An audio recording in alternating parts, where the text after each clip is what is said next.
Alors aujourd'hui, ça sera un tutoriel tout simple pour insister sur le fait qu'il faut vraiment accorder toute la rythmique, tous les éléments en fait, de vos morceaux dans la tonalité générale du morceau. J'avais déjà fait un tutoriel en fait pour vous expliquer tout cela, pour vous expliquer avec une manière assez simple, avec le logiciel Melodyne, comment déterminer la tonalité d'un morceau pour ceux qui n'ont pas de connaissances musicales simples. Pour ceci, je vais essayer de vous donner un petit tips encore plus simple. Il y a des applications qui sont très très bien et qui sont gratuites, donc foncez dessus. J'en ai une particulièrement que j'utilise de temps en temps, ça permet de gagner du temps, notamment lorsque je suis en studio. Il s'agit de Kfinder de Ibrahim Chat. J'espère que j'écorche pas son nom. Voilà, vous tapez juste le nom sur internet et normalement vous allez tomber directement sur la page de ce dernier. Vous voyez que c'est une application qui existe à la fois sur Macintosh et sur PC. Et il s'agit d'une application toute simple, c'est-à-dire que si je prends une musique au hasard dans mon ordinateur, vous voyez qu'en la glissant dedans, hop, je vais effacer celle-ci. Voilà, je vais attraper un deuxième morceau sans trop réfléchir. Par exemple celui-ci. Si je fais lancer une analyse Parlo, vous voyez que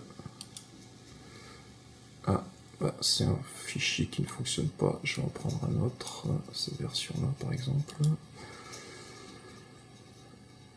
Il s'agit du La bémol. Vous voyez, donc c'est très très simple. Pourquoi La? Parce que le A, c'est la notation anglo-saxonne, donc cette appellation AB signifie La bémol. Pour ceux qui n'ont encore une fois pas de notion de musique, vous voyez, il existe la notation française, Do, Ré, Mi, Fa, Sol, La, Si. La notation allemande qui existe également, vous voyez qu'elle est très proche de la française à quelques subtilités près, le si remplacé par un h, mais bon, retenez que les plus courantes sont la française et la notation anglo-saxonne, où le C est équivalent du Do, enfin au lieu de lire Do, Ré, Mi, Fa, Sol, La, Si, vous allez lire C, G, E, F, J, A, B.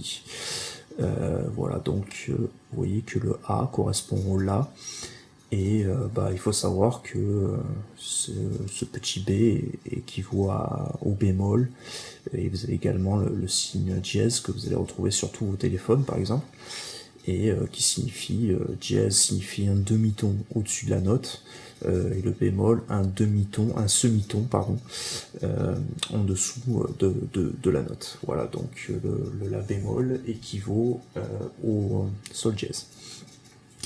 Je rentre pas plus dans les détails, hein, ça c'est quelque chose que vous devez déjà savoir, mais sachez que c'est un petit outil qui va vous permettre de déterminer quelle est la tonalité de votre morceau, et ainsi vous allez gagner du temps pour accorder tous les éléments dans cette tonalité-là. Voilà, pour rentrer un peu plus dans les détails, je vais essayer de vous faire une rythmique très très rapide. Voilà, donc c'est quelque chose de très spontané. Je vais effacer tout ceci. Voilà, donc qu'est-ce que j'ai sous la main? Hop, je vais mettre un snare, une grosse caisse, un petit clap, que je décale un tout petit peu pour amener un peu de groove. Puis par exemple, je vais mettre un tome sur les premiers temps et une grosse caisse sur tous les temps. Voilà. Je vais également mettre un limiteur sur le master pour pas avoir de saturation pour ma vidéo. Voilà, dans mes plugs UAD. Je vais prendre précision limiteur. Et je vais jouer donc ma rythmique.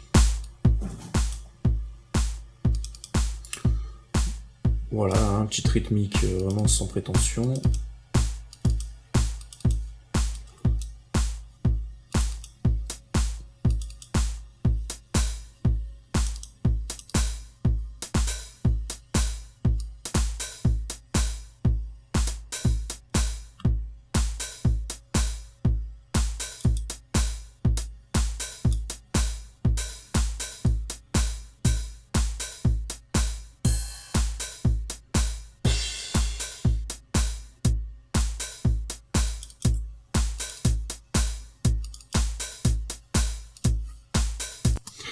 Bon, ainsi de suite. Voilà. Si je voulais vous expliquer tout ça, c'est que bon, c'est un morceau où il n'y a pas de basse, donc souvent les basses sont accordées à la tonalité du morceau, comme je vous le disais encore une fois. Donc c'est vrai que je vais aller chercher à l'intérieur de mes banques de sons une basse que je vais mettre, donc qui va définir ma tonalité, hein, parce que c'est vrai que le morceau, mis à part la rythmique, est à l'heure actuelle totalement vide.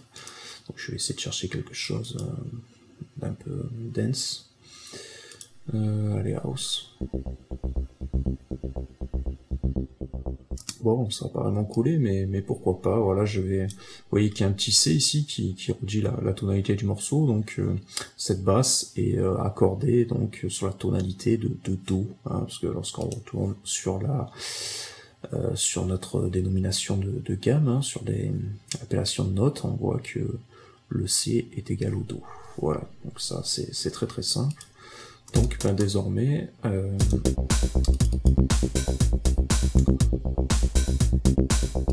je me retrouve avec ma basse qui joue en même temps que ma rythmique.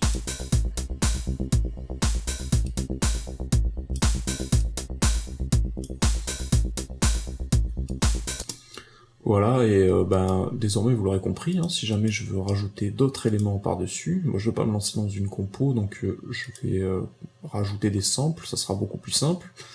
Mais sachez que tous les éléments que vous allez rajouter vont être soit en Do, soit je dirais la quinte, mais dans la plupart des temps, essayez de rester dans la même tonalité, ça sera beaucoup plus simple. La quinte, il faut espacer le Do de 5 notes, hein, Do, Ré, Mi, Fa, Sol, donc le Sol équivaut au G, donc vous pouvez faire quelques essais, notamment sur la quinte ou sur la tierce, hein, pour un accord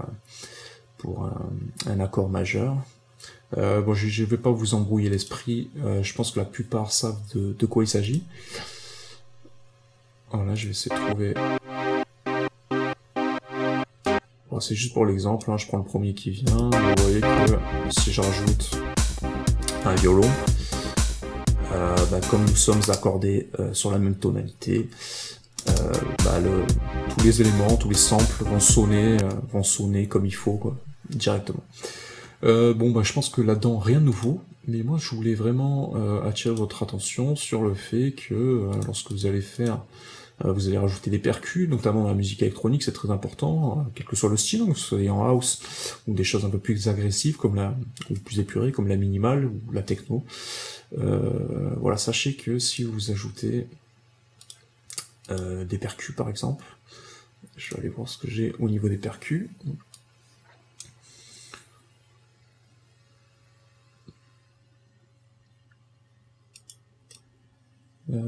J'ai pas grand chose, donc je vais essayer d'aller voir ailleurs.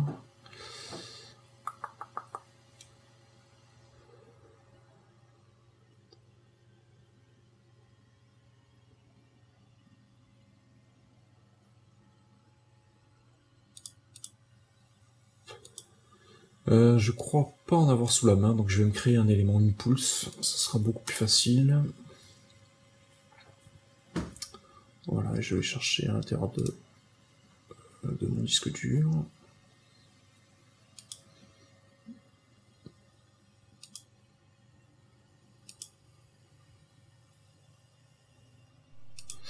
Voilà, percussion. Voilà, par exemple.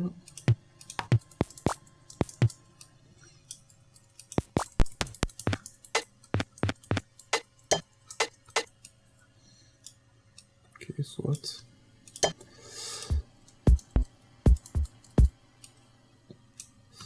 Voilà, comme ceci. Je vais jouer ça un peu au hasard.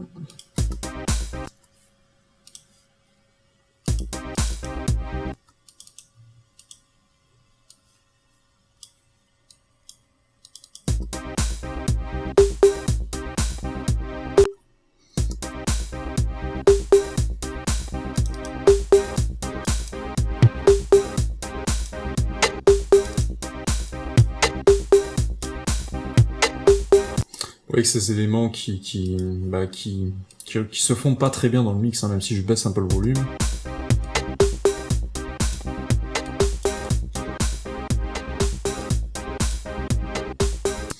on va dire que ça va mieux, mais bon, c'est pas encore vraiment ça.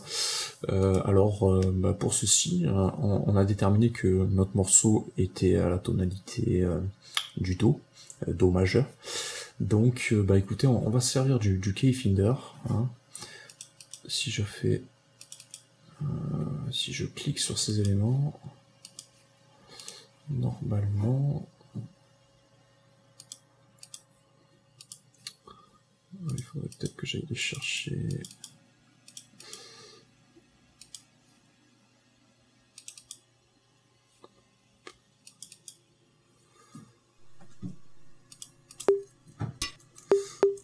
Par exemple, pour le 1, je fais un clic droit dessus, je fais afficher dans le Finder. Je vais fermer ça. Ça me permet de me dire à quel endroit de mon disque dur Ableton Live a placé le fichier, enfin à quel endroit d'origine était placé cette petite percu, hein, puisque Ableton Live fabrique des fichiers sous cette forme, hein, la forme blanche, .asd. C'est un petit marqueur à l'intérieur de disque dur qui permet de dire à Ableton à quel endroit il est allé chercher l'échantillon en question, donc c'est assez pratique de retrouver après où est-ce qu'il est placé grâce à ça.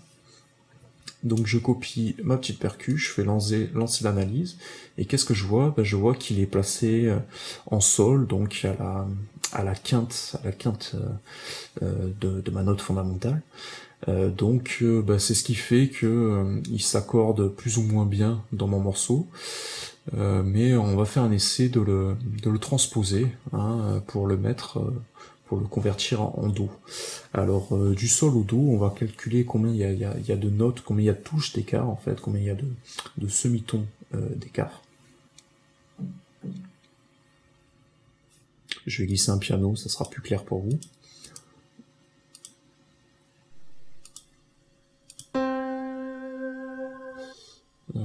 Oui, je vais rien de plus classique que ça. Voilà. Voilà, donc puisqu'on a dit, on a dit que la fondamentale était en Do.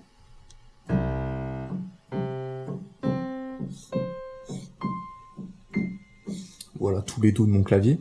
Si je joue l'accord en question, qui est fait de la fondamentale, de la tierce et de la quinze, donc de la première, la troisième et la cinquième note, il s'agit de Do, Mi, Sol.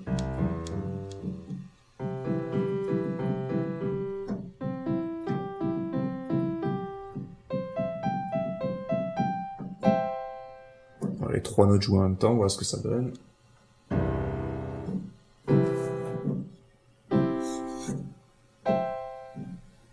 Avec les renversements.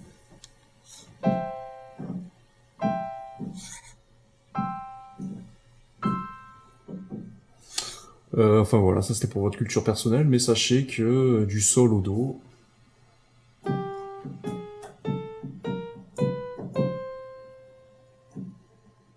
voilà, en montant par les semitons, Sol, Sol dièse, La dièse, Si, Do. Donc 1, 2, 3, 4, 5 notes, donc 5 semitons, 5 touches, pardon, donc 5 semitons. Donc si je me replace sur ma petite percu, voilà, c'était celle-ci, donc la numéro 1.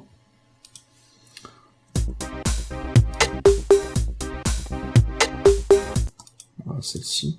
Il faudrait que j'aille dans la transposition qui se trouve à cet endroit-là, et que je fasse +5 pour passer du sol au Do. Vous voyez ? Vous voyez, ça sonne déjà beaucoup mieux.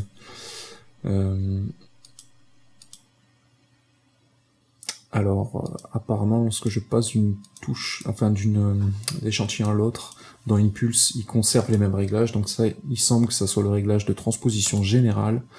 Si vous voulez transposer uniquement ce petit échantillon, il faudra plutôt aller ici et faire +5. Voilà, c'est ça. Donc là, on est très bien. On va faire la même chose pour les autres éléments, et vous allez voir que ça va beaucoup mieux s'insérer. Ici, il s'agit de la percu 012.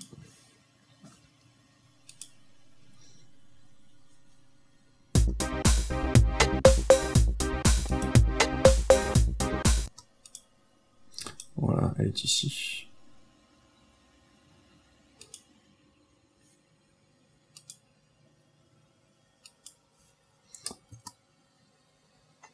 La voici. Je vais la glisser dans le Keyfinder. Je vais lancer l'analyse. Et je m'aperçois que la tonalité est B bémol, donc si bémol ou la dièse. Donc ben là, il n'y a pas énormément d'écart. Hein.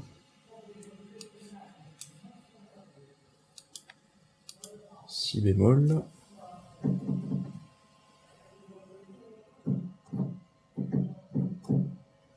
Donc il faut que je transpose de plus 2 semitons pour retomber sur ma tonalité de mon morceau qui est en Do.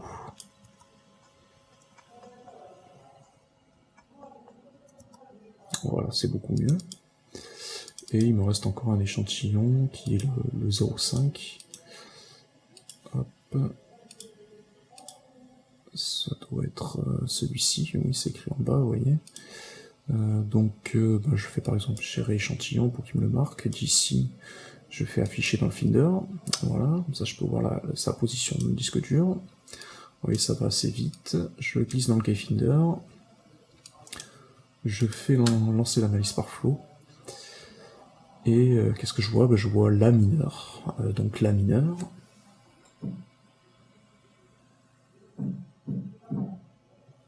Donc il faudrait que je fasse plus 3 semitons, pour arriver sur du Do. Voilà, je fais play et normalement vous allez entendre à l'oreille que ça sonne beaucoup mieux, c'est beaucoup mieux dans la prod, les percus ressortent un peu moins, elles sont accordées dans la tonalité du morceau, donc ça sera beaucoup plus musical et ça va être beaucoup plus intéressant.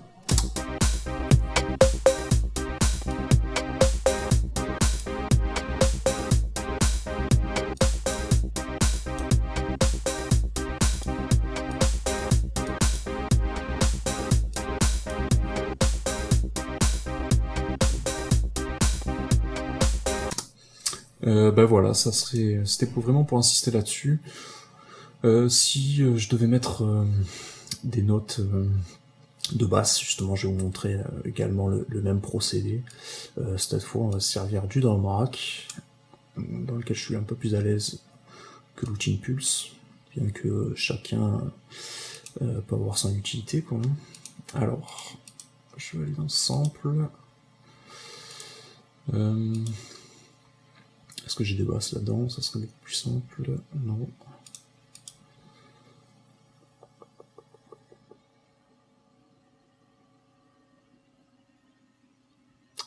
Non plus. Donc, on va aller dans les rythmiques un peu plus hip-hop.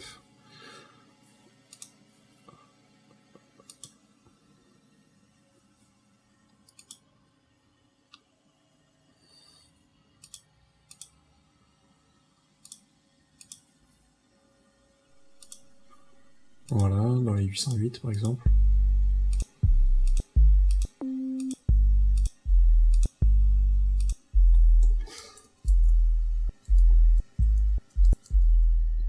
Bon voilà, je me vois difficilement insérer ça dans ma prod house, mais pourquoi pas, hein. Donc j'en glisse un au hasard, c'est juste pour l'exemple. J'ouvre mon Keyfinder.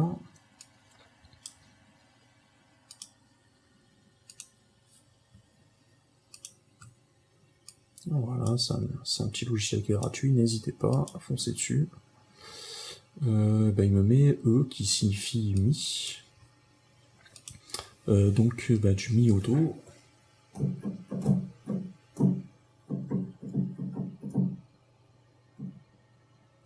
Entre 4 semitons en arrière. Donc je clique dessus. Et ma transpose se trouve... Elle se trouve par là, donc je descends de 4. Et normalement, je pense que j'ai la possibilité d'insérer mon sub un peu mieux dans la production désormais.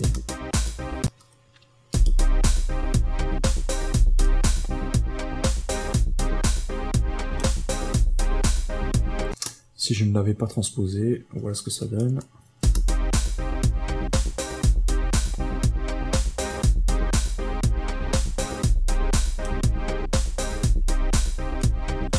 Elle serait vraiment détachée, elle serait vraiment considérée comme une note à part.